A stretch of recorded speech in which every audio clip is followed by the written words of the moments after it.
Mesdames, Mesdemoiselles et Messieurs, bonjour. Je suis Franz-Antoine Lecomte. Eh bien, nous allons parler de la Coupe du Monde 2026. Il vient de se jouer là un très grand match, l'Espagne contre la France. Mon Dieu, il y a eu tant de pleurs sur le terrain et dans le monde en particulier. Mais avant de continuer, je vous invite de vous abonner à la chaîne si ce n'est pas encore fait. Activez la cloche de notification pour ne manquer aucune de nos prochaines prestations et partagez-les en les envoyant à vos amis. Je vais atteindre 1000 abonnés et c'est un objectif qui compte énormément pour moi, mais croyez-moi, mais aussi pour vous. Bon, reprenons quelques mots sur la rencontre Espagne-France. Eh bien, je crois qu'en général, il faut dire que ça a été un excellent match, une très grande rencontre, un très haut niveau, bien sûr, mais excepté du côté de l'Espagne. Parce que cette équipe de France, brave, énergique, comme elle seule, eh bien, bon, écoutez, ça a été tout à fait le contraire aujourd'hui, c'est-à-dire cette grande équipe qui a fait des merveilles, si vous voulez, au cours de ce championnat. Et puis, on en attendait beaucoup plus d'elle, mais pour une raison ou pour une autre, aujourd'hui, eh bien, bon, c'était pas vraiment tout à fait bien. Elle était l'ombre d'elle-même. Moi, j'ai beau chercher les gars qui auraient dû être au milieu du terrain, c'est-à-dire ressouder l'équipe pour vraiment apporter la balle aux attaquants ou l'envoyer aux attaquants. Moi, je n'ai pas vu. C'est comme si tout le centre du terrain était vide ou du moins occupé par des joueurs espagnols. Ah bah, mais moi, je n'ai pas compris. Il faudra quand même qu'on en trouve certaines explications parce que, comme je l'ai dit, cette équipe a été l'ombre d'elle-même. Et pourtant, c'est une équipe que j'ai suivie depuis le début, si vous voulez, du championnat.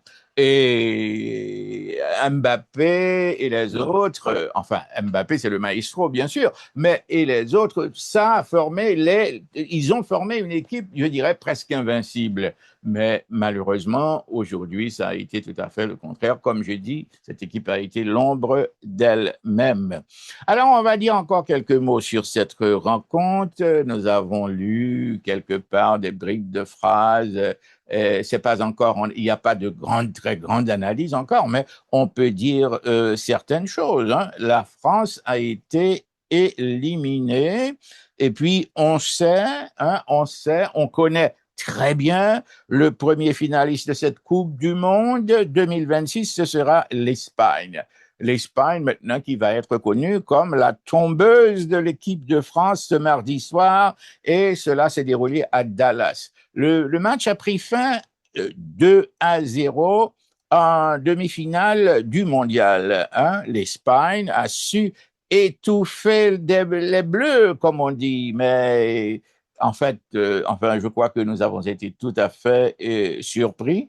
Et puis, les buts, on peut les décrire, mais quand même, c'est un rêve qui s'achève brutalement pour l'équipe de France. Les Bleus, il faut le dire, ont été éliminés de la Coupe du Monde de 2026 en demi-finale, battus par l'Espagne 2-0. Qui l'aurait cru? Moi, si je ne l'avais pas vu, j'aurais pas cru, hein. La France qui perd en demi-finale du mondial et l'Espagne qui a su vraiment prendre le dessus sur cette bonne équipe de France qui nous a fait espérer, disons, beaucoup de choses. Donc, c'est un rêve qui s'achève pour l'équipe de France. Les gars de Mbappé ont été éliminés de la Coupe du Monde, battus par l'Espagne 2-0. Je n'en reviens pas, on n'en revient pas. Dans ce match aux aires de finale avant l'heure, eh bien, on dit qu'il n'y aura finalement pas eu photo tant l'Espagne a maîtrisé son sujet face à des Français qui se sont montrés tout à fait inoffensifs. Penalty, bien sûr. Du côté de la France, blessure encore. Alors, la France a joué de malchance, la malchance des Bleus en première période. La première période a pris des airs de cauchemar pour les Bleus dans une série de duels physiques. Les Espagnols ont profité de la tension. autour du match pour accentuer la pression.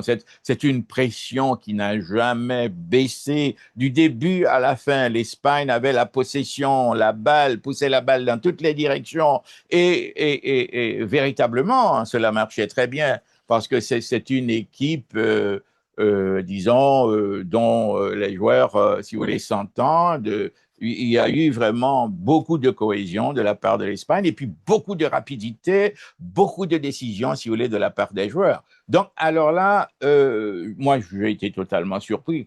Vous savez, parfois, on dit que le football, ça se joue sur le terrain. C'est-à-dire, il faut être là, sur le terrain, observer tout ce qui se passe, et on peut dire tout ce qu'on veut, mais ce qui se passe sur le terrain, c'est la réalité, si vous voulez, sportive, et c'est celle qui doit compter, croyez-nous. Et ça vient d'arriver sous nos yeux. Donc, la première période, comme j'ai dit, a pris des airs de cauchemar pour les Bleus, et des duels physiques, etc. Résultat, des fautes dangereuses à l'image de la semelle d'Adrien Rabiot sur Dani Olmo dès les premières minutes, mais quand même, il y a eu blessure, il y a eu penalty, et puis le coup de grâce est venu à la 20e minute quand Lucas Digne, qui ne l'avait pas vu arriver dans son dos, bien fauché Lamine Yamal dans la surface de réparation. Mais bon, le contact était assez léger, il faut le dire, mais il y avait contact. Et Mikel Oyarzabal poursuit son sans faute sur penalty en ouvrant le score. Alors là, bien sûr, c'était l'un des premiers buts, c'est-à-dire on était inquiétés, ou bien les fans, si vous voulez, des Bleus, ils étaient inquiétés, ils avaient un peu peur, mais quand même, on se dit qu'il y avait assez de temps que la France pourrait peut-être rattraper l'Espagne. Eh bien, c'est là on s'est trompé. Une nouvelle de plus est ajoutée à la demi-heure. William Saliba a dû céder sa place à Maxence Lacroix. Alors voilà, comme j'ai dit, l'équipe de France a joué de malchance. Alors, la leçon espagnole sur le deuxième but, à la pause, sentant sans doute une nervosité chez Adrien Rabiot au point de frôler le deuxième carton jaune, Didier Deschamps effectue un changement. Et ça, c'est un changement au milieu du terrain pour faire entrer Manu Cornet. Bon, impressionnant. Face au Maroc, le joueur de l'AS Roma n'a toutefois pas pu freiner ce qu'il faudra appeler aujourd'hui l'armada espagnole conduite par Yama. Alors, à la 58e minute de jeu, l'Espagne donne une leçon de construction offensive pour le but du 2-0. Pedro Porro, à la conclusion, après un 1-2 avec Dani Olmo, qui a réussi à lui remettre le ballon, malgré une faute subie à l'entrée de la surface, pour le but du break. Mais une action assez symbolique de la part de deux des grandes satisfactions de l'Espagne dans ce tournoi. Alors là, ce qu'il faut dire, moi je dois dire que je suis encore sur le choc. Je ne sais pas si je pourrais trouver tous mes mots parce que j'étais complètement certain que la France allait gagner aujourd'hui. Alors bien sûr, je parle de la France, de cette équipe qui a enfin pu vaincre toutes les autres équipes. Donc avant aujourd'hui, bien sûr, mais aujourd'hui, il y a quand même un changement tout à fait radical. C'est ce jour-là que les Bleus ont rencontré l'Espagne. Et bien sûr, tout a basculé. Alors là, c'est très difficile d'expliquer.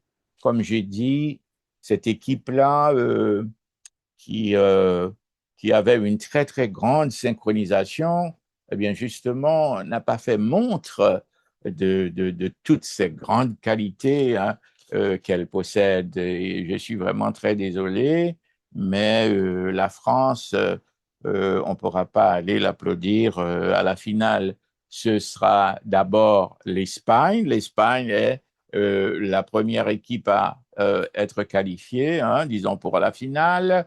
De l'autre, ce sera soit l'Argentine ou l'Angleterre. Mais écoutez, moi, j'ai fait un petit sondage dans la communauté haïtienne et Tous les gens disent que l'Argentine va pouvoir vaincre l'Angleterre sans vraiment réfléchir, parce que l'équipe anglaise est une très très bonne équipe, hein.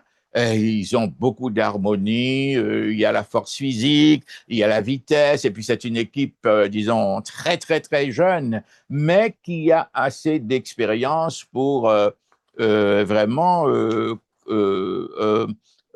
combattre la fougue, si vous voulez, de l'Argentine, et le savoir et les connaissances et surtout l'expérience d'un Messi peut-être. Mais enfin, on ne sait pas. Mais euh, comme j'ai dit, j'ai effectué un petit sondage d'opinion dans la communauté haïtienne, et la communauté haïtienne, la deuxième équipe que la communauté adore, c'est l'Argentine, bien sûr, avant le Brésil, mais le Brésil n'est que l'ombre d'elle, l'équipe du Brésil n'est que l'ombre d'elle-même ces jours-ci.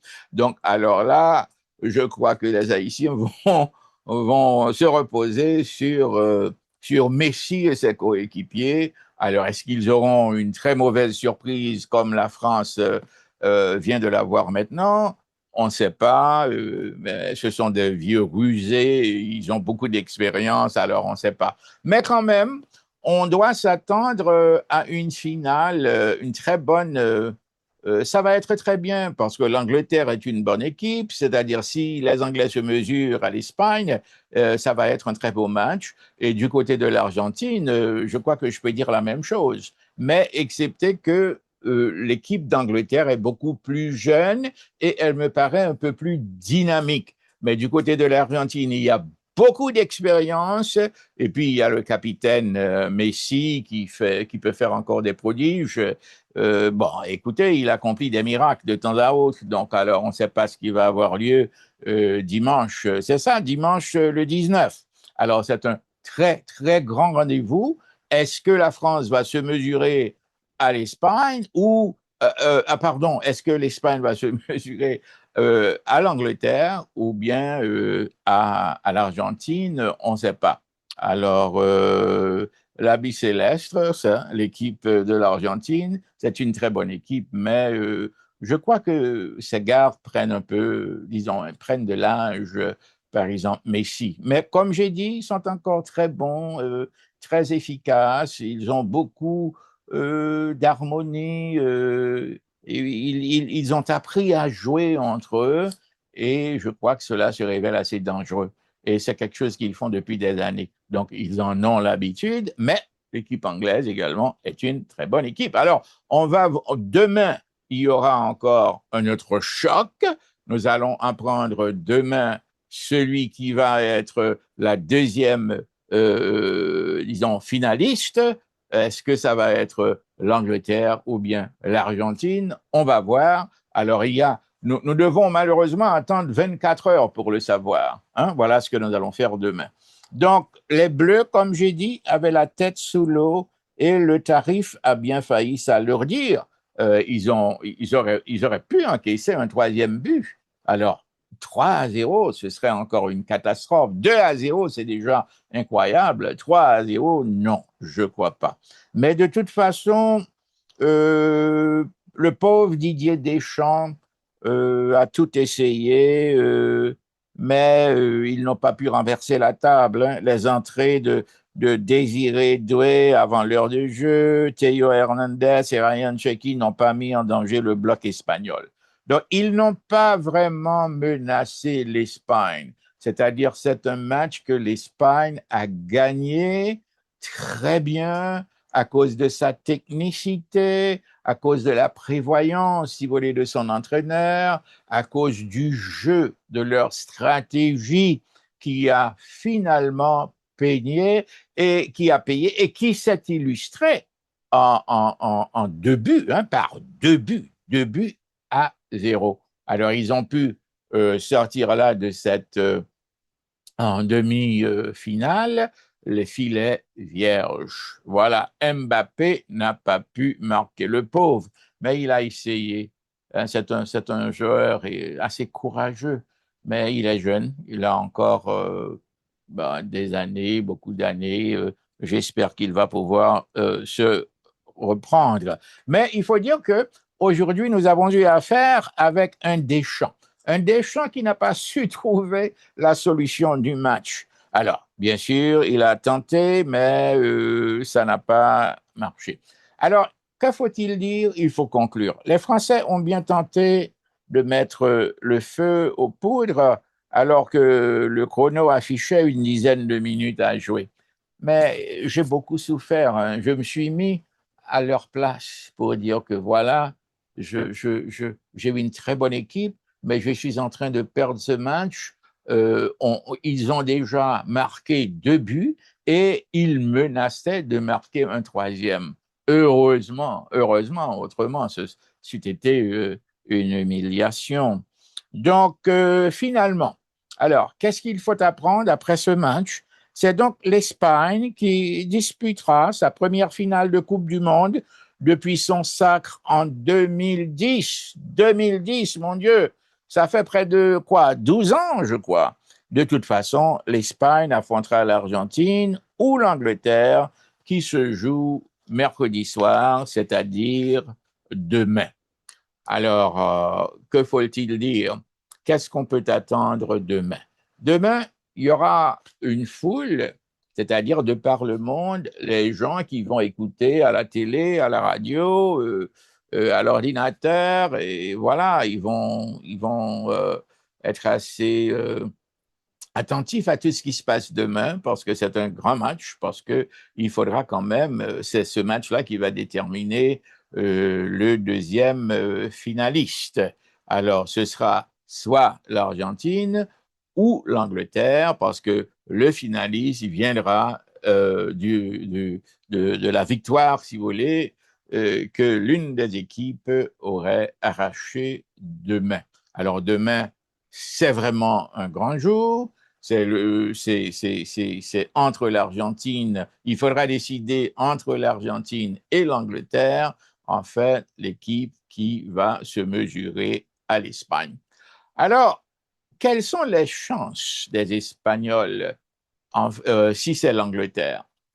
Euh, les Espagnols euh, auront à faire beaucoup d'efforts pour vaincre l'Angleterre, parce que l'Angleterre me paraît avoir une jeune équipe assez dynamique, et puis ils savent comment s'y prendre, c'est-à-dire ils jouent très bien, il y a beaucoup de cohérence, ils sont très rapides, ils sont très jeunes, et c'est une équipe qui se prépare pour la finale de la Coupe du Monde. Donc, alors, ça signifie qu'ils vont se préparer et ils ont encore, disons, 1 ou 2 ou 3 jours pour se préparer. Donc, on ne sait pas. Alors, de toute façon, si elle devait se mesurer à l'Argentine. C'est une équipe qui a un petit peu baissé, si vous voulez. C'est pas la fougue, si vous voulez, des premières années de Messi. Messi ne va pas dribbler une douzaine des gens de la défense, disons, pour marquer. C'est-à-dire, il n'a plus le temps pour ça. Et moi, je me demande s'il a le physique encore pour faire ça. C'est vrai que c'est un très, très, très grand joueur, on le respecte, on l'admire. Bon, c'est l'un des plus grands, si vous voulez, mais quand même, je crois qu'il a des limites. C'est-à-dire, tous les joueurs d'Argentine ne sont pas des Messi. Il n'y a qu'un Messi, et ce que je vois en Messi, c'est quelqu'un qui a encore beaucoup de connaissances, qui a sa finesse, qui a une stratégie, une très haute technicité. Moi, je comprends très bien, je le respecte, mais il a ses limites. Alors là, si c'est si l'Espagne va se mesurer à l'Angleterre, il faudra adopter une stratégie qui pourrait stopper, arrêter l'armada anglaise. Hein? Très bien.